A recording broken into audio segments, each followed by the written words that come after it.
ഷാഫിക്കെതിരെയുള്ള ആക്രമണത്തിൽ കുറ്റക്കാർക്കെതിരെ എഫ്ഐആർ പോലും ഇട്ടിട്ടില്ല എന്നുള്ളത് ആഭ്യന്തര വകുപ്പിന്റെ പരാജയമെന്ന് ഉറപ്പിക്കുകയാണ്. പക്ഷേ ഇന്ത്യൻ പാർലമെന്റ് പണി തുടങ്ങിയിട്ടുണ്ട്. കാരണം ഒരു എംപിയാണ് സിപിഎമ്മിന്റെ ഗുണ്ടകൾ ആക്രമിച്ചത്. പാർലമെന്റ് അന്വേഷണം വന്നാൽ പണി പോകുമെന്ന് പ്രമുഖ ഉദ്യോഗസ്ഥർക്ക് ഉറപ്പായതുകൊണ്ടാണ് യഥാർത്ഥ പ്രതി അവർ കാണിച്ചു കൊടുത്ത എന്ന വാർത്തകളാണ് ഇപ്പോൾ പുറത്തുവരുന്നത്.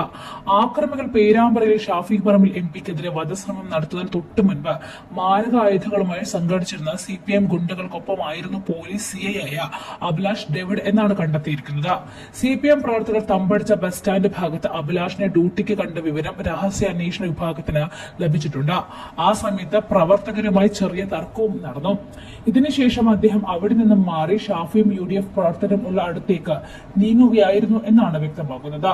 ഇതെല്ലാം അറിയാവുന്നത് കൊണ്ടാണ് പേരാമ്പ്രയിൽ കുഴപ്പമുണ്ടാക്കിയ പോലീസുകാരനെ AI ടൂൾ ഉപയോഗിച്ച് കണ്ടുപിടിക്കാനുള്ള പോലീസ് അന്വേഷണം അവസാനിപ്പിച്ചത്. അത് സിപിഎമ്മിന്റെ രാഷ്ട്രീയ നിർദ്ദേശത്തെ തുടർന്നാണെന്ന് വ്യക്തമായിട്ടുണ്ട്.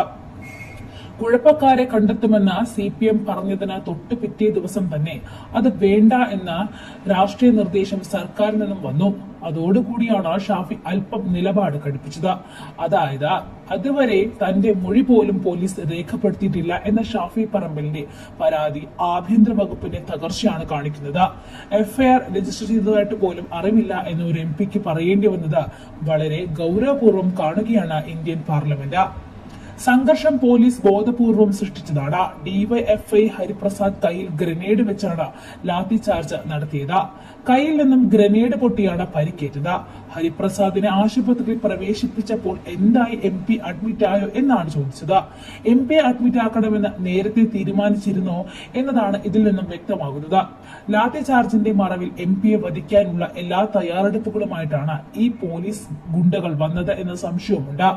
സിപിഎമ്മിന് വേണ്ടി എതിരാളികളെ ഇല്ലാതാക്കാൻ പോലീസിനുള്ളിൽ തന്നെ ഗുണ്ടയെ വളർത്തുന്നതായിട്ടാണ് ഭരണത്തിന്റെ പ്രത്യേകത.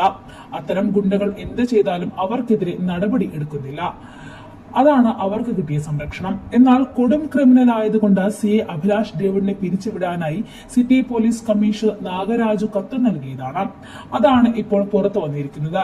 എന്നാൽ ഇത് റദ്ദാക്കിയാണ് സർക്കാർ അഭിലാഷിനെ സർവീസിൽ തിരിച്ചെടുത്തത്. അഭിലാഷ് ഡേവിഡിനെ പിരിച്ചുവിടാനുള്ള നടപടി ആരംഭിച്ചുവെങ്കിലും പാതി വഴിയിൽ ഉപേക്ഷിക്കുകയായിരുന്നു.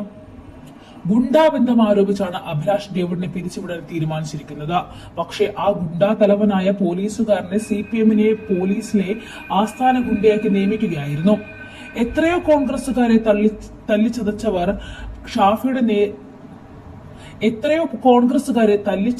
ഷാഫിയുടെ നേരെ പോയതോടെ കളി മാറി. വടകര കൺട്രോൾ റൂം ഇൻസ്പെക്ടറായ അഭിലാഷ് ഡേവിഡ് പേരാമ്പ്രയിലേക്ക് പോയത് സ്പെഷ്യൽ ഡ്യൂട്ടി ഷാഫിയെ ലക്ഷ്യം വെച്ചായിരുന്നു.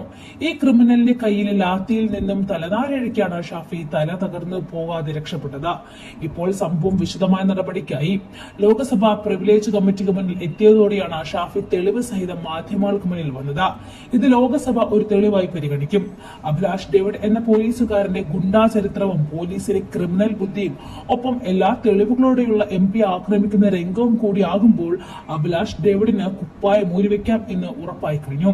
KC വേണുഗോപാൽ അടക്കമുള്ള നേതാക്കൾ റൂറൽ SP അടക്കമുള്ളവരെ പേരെടുത്ത് വിളിച്ച് താക്കീത് നൽകിയതോടെ തങ്ങളുടെ തൊപ്പി തെറിക്കും എന്ന് ഉറപ്പായപ്പോൾ, തങ്ങൾ കുടുങ്ങുമെന്ന് ഉറപ്പായപ്പോൾ ആ മേലുദ്യോഗസ്ഥർ തന്നെയാണ് തള്ളിയ യഥാർത്ഥ പോലീസ് ഗുണ്ടെ ഷാഫിക്ക് വിവരം നൽകിയത് എന്നാണ് അറിയുന്നത്. എന്നുറപ്പായപ്പോൾ